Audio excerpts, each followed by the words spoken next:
নমস্কার সবাইকে।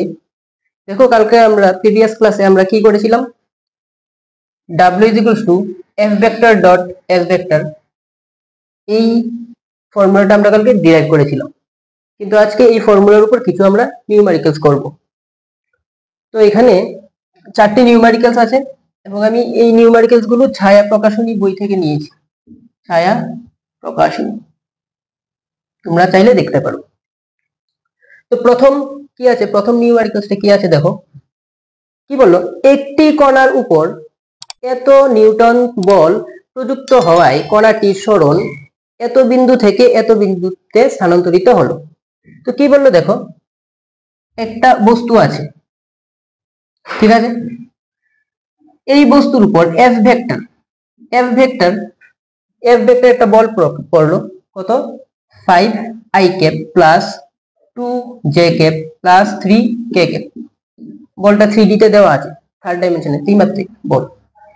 যার ফলে কি হলো, বস্তুটির সরণ কোথায় থেকে কোথায় হলো, ধরো বস্তুটি এ বিন্দু থেকে, এ বিন্দু ধরো 2,3,5, এ বিন্দু থেকে বস্তুটি কোথায় গেল, বি বিন্দুতে, 12,15,8। তো কি হলো, যদি স্থানান্তরিত হয় তাহলে সরণ মিটার এককে কৃতকার্যের মান বার করো। তো আমরা আমাদের কতটুকু কৃতকার্য হবে তা বার করতে বললো। তো দেখো, আমরা এই ফর্মুলা ইউজ করবো। আমরা জানি কি, w f vector dot s vector। f vector কত দেওয়া আছে, প্রযুক্ত বল কত দেওয়া আছে দেখো, f vector equals to 5i cap plus 2j cap plus 3k cap।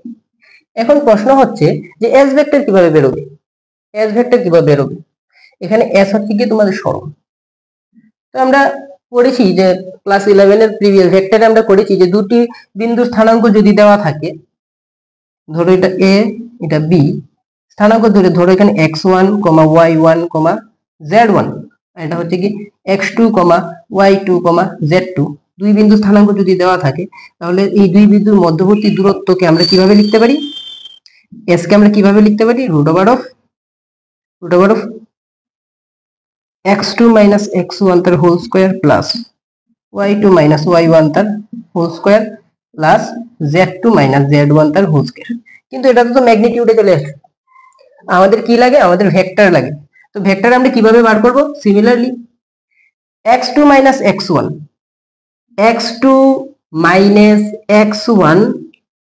i cap, x অক্ষ বরাবর, তার জন্য i cap, y2 minus y1 j cap plus z2 minus z1 k cap। এই ফর্মুলাটা মনে রাখবে। এরই যদি তুমি ম্যাগনিটিউড হিসেবে বার করো, যদি তার মান বার করো, তাহলে এটা আসবে। তো আমাদের তো ভেক্টর ফর্মটা লাগে, সরণের ভেক্টর ফর্মটা লাগে, কারণ আমরা কোন ফর্মুলাটা ইউজ করছি, w f vector dot ds vector। তাহলে আমরা কোন ফর্মুলাটা ইউজ করব, এই ফর্মুলাটা ইউজ করব। তো দেখো, তো আমরা কি কি বললাম, তাহলে s ভেক্টরটা আমরা কিভাবে লিখবো বলো, s ভেক্টরটা এইভাবে লিখবো আমরা, দেখো 12 minus 2 i cap plus 15 minus 3 j cap plus 8 minus 5 k cap। ঠিক আছে, তো 12 minus 2 মানে 10 i cap plus 12 j cap plus 3 k cap। তো এটা কি চলে আসলো, s ভেক্টরের মান, সরণের মান চলে আসলো ভেক্টর দিয়ে। তাহলে এখন তো ইজি ফর্মুলা, w কি হয়ে যাবে, f vector dot s vector। তো f vector কত দেওয়া আছে দেখো, 5i cap plus 2j cap plus 3k cap dot, এখানে কি আসবে, 10i cap plus 12j cap plus 3k cap। তাহলে যদি এটা তুমি সলভ করো, ডট প্রোডাক্ট সলভ কিভাবে আমরা করি, i cap এর সহগের সাথে i cap এর সহগ, এখানে i cap এর সহগ কত 5, এখানে i cap এর সহগ কত 10, তাহলে 5 10 50 প্লাস এখানে j cap এর সহগ কত 2, এখানে j cap এর সহগ কত 12, তাহলে 12 দুগুণে 24 প্লাস এখানে k cap এর সহগ কত 3, এখানে k cap এর সহগ কত 3 3 3 দ্বারা 9।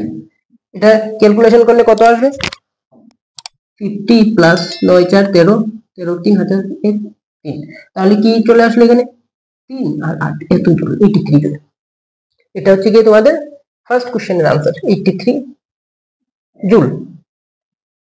এবার দ্বিতীয় সেকেন্ড নাম্বার প্রশ্নটা সলভ করো।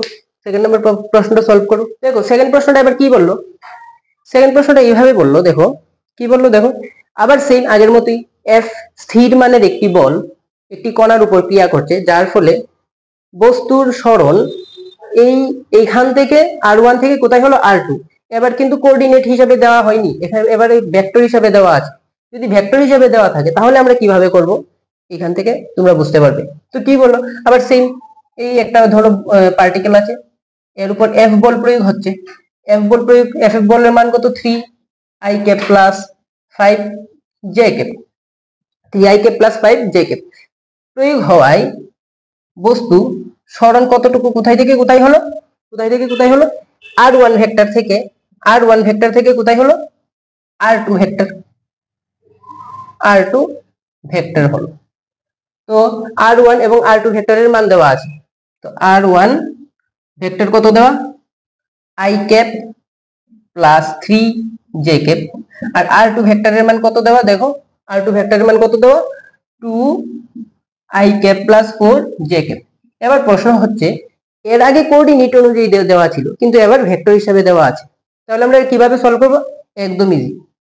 s vector equals to r2 vector minus r1 vector, simple. তো করো এবার কি হবে, এখানে 2i cap plus 4j cap minus i cap plus 3j cap. Calculation করলে এটা কত চলে আসবে, 2 থেকে 1 i cap plus j cap. তো এটা s ভেক্টরের মান চলে আসলো। এবার আরামসে ওয়ার্ক ডান বেরিয়ে যাবে। ওয়ার্ক ডানের ফর্মুলা কি পেলাম আমরা, w is equals to f vector dot s vector. তাহলে f ভেক্টর কত দেওয়া 3i cap plus 5j cap dot এখানে কি করব i cap plus j cap. তাহলে যদি আমরা কিভাবে করি ডট প্রোডাক্ট, i ক্যাপের সহগের সাথে i ক্যাপের সহগ এখানে কত 3 প্লাস j ক্যাপের সহগ 5, j ক্যাপের সহগ 1 5, তাহলে কত চলে আসলো 8 জুল। এটা আমি আরেকটা মেথডে করে দিচ্ছি, প্রিভিয়াস মেথডে করে দিচ্ছি যদি কারো এইভাবে প্রবলেম হয়। তো দেখো কি বললো, এফ মানের বল প্রয়োগ হওয়ায় কণা এখান থেকে এখানে ডিসপ্লেস হলো। তো এটা আমরা কি এইভাবে বলতে পারি না যে r1 ভেক্টর কত দেওয়া আছে i cap plus 3j cap, এর মানে বস্তুর ইনিশিয়াল যে প্রাথমিক যে অবস্থানটা ছিল সেটা i ক্যাপের সাথে কত আছে এখানে 1, আর j ক্যাপের সাথে কত আছে 3। আমরা কি বলতে পারি না বস্তুর প্রাথমিক যে অবস্থানটা ছিল সেটা ছিল 1,3, তারপর কোথায় থেকে কোথায় গেল r2 তে গেল, ঠিক কি না, r2 কত 2i cap plus 4j cap. তাহলে কি আমি এটা বলতে পারি না যে 2,4 এখান থেকে এখানে গেল, তাহলে এতটুকু হচ্ছে তার সরণ। f ভেক্টর কত 3i cap plus 5j cap. তো সেম প্রিভিয়াস যে নিউমেরিক্যালসটা করিয়েছিলাম ওর মতোই হয়ে যাবে একদম। তাহলে একবার s ভেক্টর কি হয়ে যাবে, s vector x2 minus x1 2 minus 1i cap plus 4 minus 3j cap is equal to কত হয়ে গেল i cap plus j cap. তো এক্স্যাক্টলি সিমিলার এর মতোই আসলো। দেখো s ভেক্টর এখানেও কি ছিল i cap plus j cap, এখানেও i cap plus j cap. তো তোমরা যেইভাবে খুশি এইভাবে করতে পারো, হয় এইভাবে দেওয়া থাকলে তো এইভাবে করলেও পারো, নইলে এইভাবে করলেও পারো, তো আনসার একই আসবে। ঠিক আছে, ওখানে হয়ে গেছে।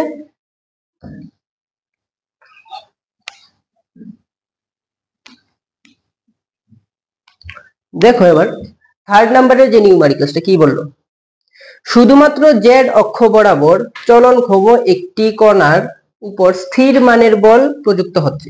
কতটুকু বল প্রযুক্ত হচ্ছে, 3 number question answer.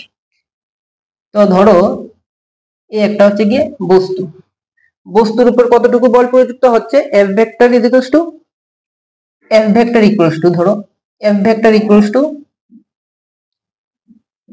Minus i cap plus 2j cap plus 3k cap, এতটুকু বল প্রযুক্ত হচ্ছে। যার ফলে কি হচ্ছে, জেড অক্ষ বরাবর কণাটির সরণ 4 মিটার। এটা হচ্ছে গিয়ে ইম্পর্টেন্ট একটা লাইন। এবার বললো কণাটির সরণ কোন দিকে হলো, জেড অক্ষ বরাবর হলো। তাহলে আমাদের এস ভেক্টরটা কি হয়ে যাবে,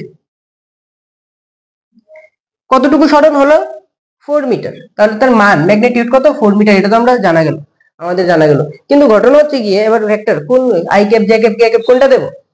দেখো কি হলো, এখানে কোন অক্ষ বরাবর চলছে, জেড অক্ষ বরাবর মানে কে ক্যাপ। তাহলে এটা হয়ে গেল এস ভেক্টর সরল। আবার তাহলে ওয়ার্ক ডান কি হয়ে যাবে, F vector is equals to W is equals to F vector dot S vector. তাহলে কি হবে, minus I cap plus 2 J cap plus 3 K cap dot 4 K cap. তাহলে এটা ক্যালকুলেশন করলে কি হয়ে যাবে, কে ক্যাপের সাথে কে ক্যাপের কত 12 জুল। তো এটা হচ্ছে কি তোমাদের 3 নাম্বার প্রশ্নের আনসার উঠানো হয়ে গেছে। দেখো এবার question number 4। Question number 4 important প্রশ্ন। Question number 4 very very important. এটা বোর্ডে আসতে পারে, এটা অলরেডি বোর্ডে এসে গেছে 2000 মেবি 2021 এ বা 22 তে এটা এসেছিল। এটা এবার আসতে পারে, খুবই ইম্পর্টেন্ট একটা প্রশ্ন। কি বললো, একটি বস্তুর উপর স্থির মানের বল প্রযুক্ত হচ্ছে। তাহলে কতটুকু বল প্রযুক্ত হচ্ছে, এফ ভেক্টর ইকুয়ালস টু কতটুকু বল প্রযুক্ত হচ্ছে, minus I cap plus 2 J cap plus 3 K cap Newton, এতটুকু বল প্রযুক্ত হচ্ছে।